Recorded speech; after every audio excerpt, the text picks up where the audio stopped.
ಎಲ್ಲರಿಗೂ ನಮಸ್ಕಾರ. ಆಟೋಕ್ಯಾಡ್ ಕಲಿಯಿರಿ ಸರಣಿ ಕಾರ್ಯಕ್ರಮಕ್ಕೆ ತಮಗೆಲ್ಲ ಸ್ವಾಗತ. ಇವತ್ತು ಲೈನ್ ಕಮಾಂಡ್ ಹೇಗೆ ಬಳಸೋದನ್ನು ಅಂತ ತಿಳ್ಕೊಳ್ಳೋಣ. ಲೈನ್ ಕಮಾಂಡ್ನ ನೀವು ಆಯ್ಕೆ ಮಾಡ್ಕೋಬೇಕು ಅಂದರೆ ಡ್ರಾ ಪ್ಯಾನಲ್ನಲ್ಲಿರೋ ಲೈನ್ ಐಕಾನ್ ಮೇಲೆ ಕ್ಲಿಕ್ ಮಾಡಿ ಕೂಡ ಶುರು ಮಾಡ್ಬೋದು, ಅಥವಾ ಹೀಗೆ ಕಮಾಂಡ್ ಲೈನ್ನಲ್ಲಿ ಲೈನ್ ಅಂತ ಪೂರ್ತಿಯಾಗಿ ಟೈಪ್ ಮಾಡಿ ಶುರು ಮಾಡ್ಬೋದು, ಅಥವಾ ಬರೀ ಲೈನ್ ಕಮಾಂಡ್ನ ಶಾರ್ಟ್ಕಟ್ ಎಲ್ ಅಂತ ಟೈಪ್ ಮಾಡಿ ಕೂಡ ಶುರು ಮಾಡ್ಬೋದು.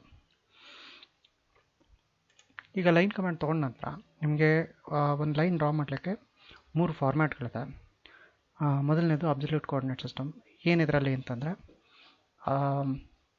ಫಸ್ಟ್ ಪಾಯಿಂಟ್ ಮತ್ತು ಸೆಕೆಂಡ್ ಪಾಯಿಂಟ್ ಏನು ಕೊಡ್ತೀರಾ, ಅಥವಾ ನೆಕ್ಸ್ಟ್ ಪಾಯಿಂಟ್ ಅಂತ ಏನು ಕೊಡ್ತೀರಾ, ಅದು ಅದರ ಕೋಆರ್ಡಿನೇಟ್ಗಳು ನಿಮಗೆ ಗೊತ್ತಿರಬೇಕು. ಸೊ ಇಲ್ಲಿ ನಾನು ಲೈನ್ ಆಯ್ಕೆ ಮಾಡ್ಕೊಂಡ ತಕ್ಷಣ ಫಸ್ಟ್ ಪಾಯಿಂಟ್ ಸ್ಪೆಸಿಫೈ ಮಾಡಿ ಅಂತ ಕೇಳ್ತಾ ಇದೆ. ಫಸ್ಟ್ ಪಾಯಿಂಟ್ ನಾನೇನು ಮಾಡ್ತೀನಿ, ಈಗ ಸದ್ಯಕ್ಕೆ 0,0 ಕೊಡ್ತೀನಿ, ಅಂದರೆ ಒರಿಜಿನ್ ಪಾಯಿಂಟ್ ಇಲ್ಲಿಂದ ಶುರು ಆಗುತ್ತೆ. ಸೊ ನಮ್ಮ ಫಸ್ಟ್ ಪಾಯಿಂಟ್ ಕೊಟ್ಟಿದೆ.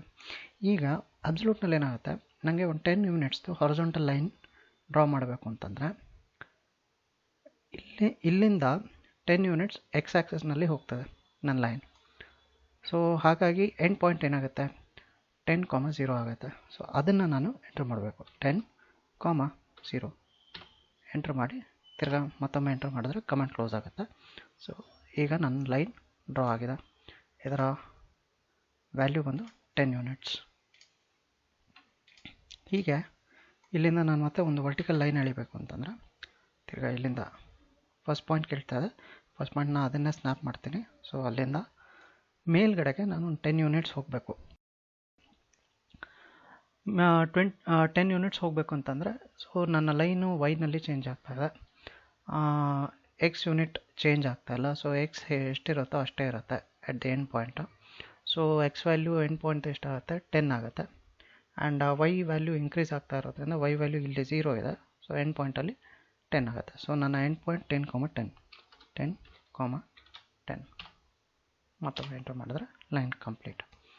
ಸೊ ಇದು ಅಬ್ಸಲ್ಯೂಟ್ ಕೋಆರ್ಡಿನೇಟ್ ಸಿಸ್ಟಮಲ್ಲಿ ಡ್ರಾ ಮಾಡೋ ವಿಧಾನ. ಹೀಗೆ ಎಲ್ಲ ಕಡೆಗೂ ಡ್ರಾ ಮಾಡಲಿಕ್ಕಾಗೋದಿಲ್ಲ, ಯಾಕಂದರೆ ಎಂಡ್ ಪಾಯಿಂಟ್ನ ನಾನು ಪದೇ ಕ್ಯಾಲ್ಕುಲೇಟ್ ಮಾಡಿ ಡ್ರಾ ಮಾಡಲಿಕ್ಕೆ ಸಾಧ್ಯ ಆಗೋದಿಲ್ಲ. ಯಾಕೆಂದರೆ ಹೀಗೇನಾದ್ರು ನಾನು ಲೈನ್ ಡ್ರಾ ಮಾಡಬೇಕು ಅಂದರೆ ನನ್ನ ಎಂಡ್ ಕೋಆರ್ಡಿನೇಟ್ಗಳನ್ನ ಕ್ಯಾಲ್ಕುಲೇಟ್ ಮಾಡಿಕೊಂಡು ಮಾಡೋದು ಭಾಳ ಕಷ್ಟ ಆಗುತ್ತೆ. ಅಂಥ ಸಮಯದಲ್ಲಿ ಏನು ಮಾಡೋದು ಅಂತಂದರೆ ರಿಲೇಟಿವ್ ಕೋಆರ್ಡಿನೇಟ್ ಸಿಸ್ಟಮ್ ಉಪಯೋಗಿಸ್ಬೋದು.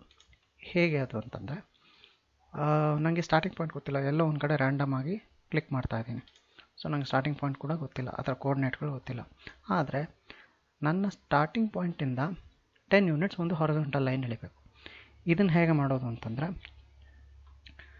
ರಿಲೇಟಿವ್ ಕೋಆರ್ಡಿನೇಟ್ ಸಿಸ್ಟಮಲ್ಲಿ ಮಾಡೋದು. ಸೊ ಫಸ್ಟ್ ಪಾಯಿಂಟ್ ಸ್ಪೆಸಿಫೈ ಮಾಡಿದ ನಂತರ ಶಿಫ್ಟ್ @ ಅಂತ ಟೈಪ್ ಮಾಡಿದ್ರೆ ಆಟೋಮ್ಯಾಟಿಕ್ಲಿ ನೀವು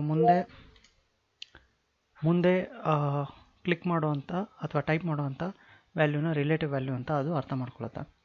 ಸೊ @ ಹೊಡೆದ ನಂತರ ಫಸ್ಟ್ ವ್ಯಾಲ್ಯೂ ಎಕ್ಸ್ ಕೊಡಬೇಕು. ಎಕ್ಸ್ ನನಗೆ 10 ಯೂನಿಟ್ಸ್ ಹೋಗಬೇಕು, ವೈ ವ್ಯಾಲ್ಯೂ ನನಗೆ 0, ವೈನಲ್ಲಿ ಏನು ಚೇಂಜಸ್ ಬೇಕಿಲ್ಲ. ಸೊ ಎಂಟ್ರ್ ಮಾಡಿದ್ರೆ ಹಾರಿಜಾಂಟಲ್ ಲೈನ್ ಬಂತು. ನನಗೆ ಫಸ್ಟ್ ಪಾಯಿಂಟ್ ಗೊತ್ತಿಲ್ಲ, ಸೆಕೆಂಡ್ ಪಾಯಿಂಟ್ ಗೊತ್ತಿಲ್ಲ ಯಾವುದು ಅಂತ, ಆದರೆ ಎಕ್ಸ್ನಲ್ಲಿ ಎಷ್ಟು ಲೆಂತ್ ಚೇಂಜ್ ಆಗಬೇಕು ಅನ್ನೋದು ಮಾತ್ರ ಗೊತ್ತಿದೆ. ಸೊ ಅದನ್ನು ಮಾತ್ರ ನಾನು ಎಂಟ್ರ್ ಮಾಡಿದ್ದೀನಿ. ಮತ್ತೆ ತೊಗೋತೀನಿ, ಫಸ್ಟ್ ಪಾಯಿಂಟ್ ಎಲ್ಲೋ ಒಂದು ಕಡೆ ಸೆಲೆಕ್ಟ್ ಮಾಡ್ಕೋತೀನಿ. ಈಗ ಇಲ್ಲಿಂದ ನಾನು ಮೇಲಕ್ಕೆ ಹೋಗಬೇಕು.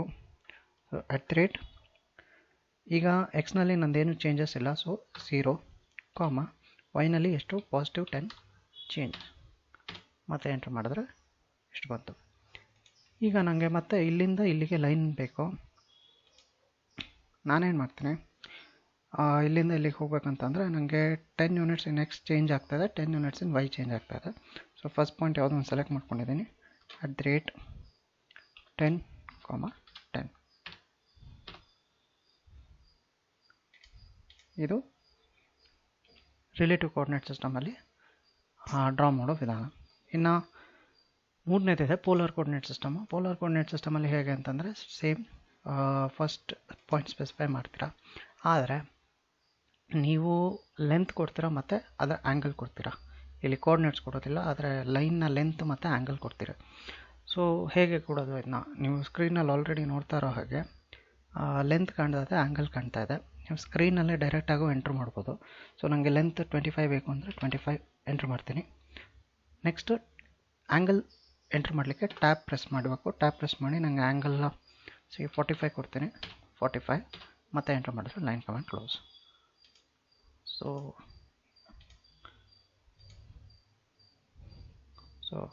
ಇಲ್ಲಿ 25 ಬಂದಿದೆ 45 ಡಿಗ್ರಿ ಆ್ಯಂಗಲಲ್ಲಿ. ಇದನ್ನು ಕೀಬೋರ್ಡ್ನಲ್ಲಿ ಹೇಗೆ ಎಂಟ್ರ್ ಮಾಡೋದು? ಸ್ಪೆಸಿಫೈ ಫಸ್ಟ್ ಪಾಯಿಂಟ್ ಅಂತ ಕೇಳ್ತಾ ಇದೆ. ಫಸ್ಟ್ ಪಾಯಿಂಟ್ ಕೊಡ್ತೀರಾ. ಫಸ್ಟ್ ಪಾಯಿಂಟ್ ಕೊಟ್ಟ ನಂತರ @ ರೇಟ್ ಅಂತ ಕೊಟ್ಟ ತಕ್ಷಣ ರಿಲೇಟಿವ್ ಅಂತ ಅರ್ಥ ಮಾಡ್ಕೊಳತ್ತೆ. ಆದರೆ ನಮಗಿಲ್ಲಿ ಲೈನ್ನ ಲೆಂತ್ ಮತ್ತು ಆ್ಯಂಗಲ್ ಕೊಡಬೇಕು. ಸೊ ಫಸ್ಟು ಲೆಂತ್ನ ಕೊಡೋಣ, ದಟ್ ಈಸ್ 25. ಈಗ ಕಾಮ ಹೊಡೆದ್ರೆ ಅದು ರಿಲೇಟಿವ್ ಕೋಆರ್ಡಿನೇಟ್ ಸಿಸ್ಟಮ್ ಅಂತ ಅಂದ್ಕೊಳ್ಳುತ್ತೆ. ನಮ್ಗೆ ಅದು ಬೇಕಿಲ್ಲ, ಪೋಲಾರ್ ಬೇಕು. So angle ಕೊಡಲಿಕ್ಕಿದೆ. ಆ್ಯಂಗಲ್ ಹೇಗೆ ಕೊಡೋದು ಅಂತಂದರೆ shift less than symbol. So ಇದು ಹೊಡೆದ ತಕ್ಷಣ ಮುಂದೆ ನೀವು ಕೊಡೋ ವ್ಯಾಲ್ಯೂ ಆ್ಯಂಗಲ್ ಅಂತ ಅದು ಅರ್ಥ ಮಾಡ್ಕೊಳ್ಳೋದು. So 45 enter. ಸೊ ಹೀಗೆ ಪೋಲಾರ್ ಕೋಆರ್ಡಿನೇಟ್ ಸಿಸ್ಟಮಲ್ಲಿ ನೀವು ಎಂಟ್ರ್ ಮಾಡ್ಕೊಳ್ಳಿ. Straight line same horizontal line ಎಳಿಬೇಕು ಅಂತಂದರೆ ಫಸ್ಟ್ ಪಾಯಿಂಟ್ ಸ್ಪೆಸಿಫೈ ಮಾಡ್ಕೋತೀರಾ. @ 25 less than 0 degree. So horizontal 25 units horizontal line. ಹೀಗೆ ನೀವು ಪೋಲಾರ್ ಕೋಆರ್ಡಿನೇಟ್ ಸಿಸ್ಟಮಲ್ಲಿ ಹೇಗೆ ಬೇಕಾದರೂ ಲೈನ್ನ ಡ್ರಾ ಮಾಡ್ಕೋಬೋದು. ಒಮ್ಮೊಮ್ಮೆ ಏನಾಗ್ತದೆ, ಸೆಟ್ಟಿಂಗ್ಸಲ್ಲಿ ಕೆಲವ್ರಿಗೆ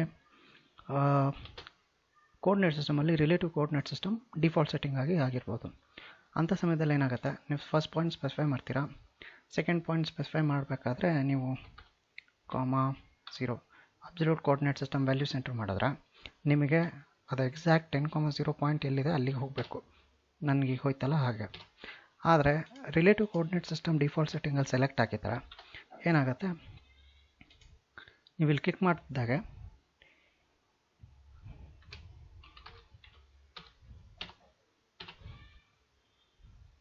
ನೀವು ಬರೀ 10,0 ಅಂತ ಹೊಡೆದ್ರೆ ಆಟೋಮೆಟಿಕ್ಲಿ ಒಂದು ಹಾರಿಜಾಂಟಲ್ ಲೈನ್ ಬರುತ್ತೆ. ಸೊ ಆ ಥರ ಇದ್ದಾಗ ನನಗೆ 0,0 ಎಂಟ್ರ್ ಮಾಡಿ. ಈಗ ನನಗೆ ಬಲವಂತವಾಗಿ ಹಾರಿಜಾಂಟಲ್ ಲೈನ್ ಅಬ್ಸಲ್ಯೂಟ್ ಕೋಆರ್ಡಿನೇಟ್ ಸಿಸ್ಟಮ್ನಲ್ಲೇ ಬರಬೇಕು ಅಂತಂದರೆ ಹೇಗೆ ಮಾಡೋದು? ಶಿಫ್ಟ್ ಹ್ಯಾಶ್ ಎಂಟ್ರ್ ಮಾಡಿದ ತಕ್ಷಣ ಅಬ್ಸಲ್ಯೂಟ್ ಕೋಆರ್ಡಿನೇಟ್ ಸಿಸ್ಟಮ್ ಅಂತ ಅರ್ಥ ಮಾಡ್ಕೊಳ್ಳುತ್ತೆ. 10,0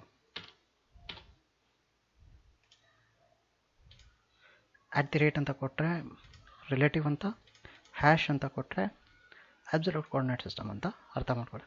ಸೊ ಅದರ ನಂತರ ಬರೋ ವ್ಯಾಲ್ಯೂಸ್ ಎಲ್ಲ ಅದಕ್ಕೆ ತಕ್ಕ ಹಾಗೆ ಅರ್ಥ ಮಾಡಿಕೊಂಡು ಇಂಟರ್ಪ್ರಿಟ್ ಮಾಡಿ ಲೈನ್ ಡ್ರಾ ಮಾಡ್ತದೆ. ಸೊ ಇದು ಲೈನ್ನ ಬೇಸಿಕ್ಕಾಗಿ ಡ್ರಾ ಮಾಡುವಂಥ ವಿಧಾನಗಳು. ಇದ್ರ ನಂತರ ಮುಂದೆ ಬೇರೆ ಬೇರೆ ವಿಧಾನದಲ್ಲಿ ಲೈನ್ನ ಹೇಗೆ ಡ್ರಾ ಮಾಡ್ಕೊಳ್ಳೋದು, ಹೇಗೆ ಉಪಯೋಗಿಸ್ಕೊಳ್ಳೋದು, ಪಾಯಿಂಟ್ಗಳನ್ನ ಹೇಗೆ ಸೆಲೆಕ್ಟ್ ಮಾಡ್ಕೊಂಡು ಲೈನ್ ಡ್ರಾ ಮಾಡೋದು ಅನ್ನೋದ್ರ ಬಗ್ಗೆ ತಿಳಿಸ್ಕೊಡ್ತೇನೆ. ಇದರಲ್ಲಿ ನಿಮ್ಗೇನಾದ್ರು ಅನುಮಾನಗಳಿದ್ದರೆ, ಏನಾದ್ರು ಕಮೆಂಟ್ ಮಾಡಲಿಕ್ಕಿದ್ರೆ ದಯವಿಟ್ಟು ಕಮೆಂಟ್ ಸೆಕ್ಷನಲ್ಲಿ ಕಮೆಂಟ್ ಮಾಡಿ. ಧನ್ಯವಾದಗಳು.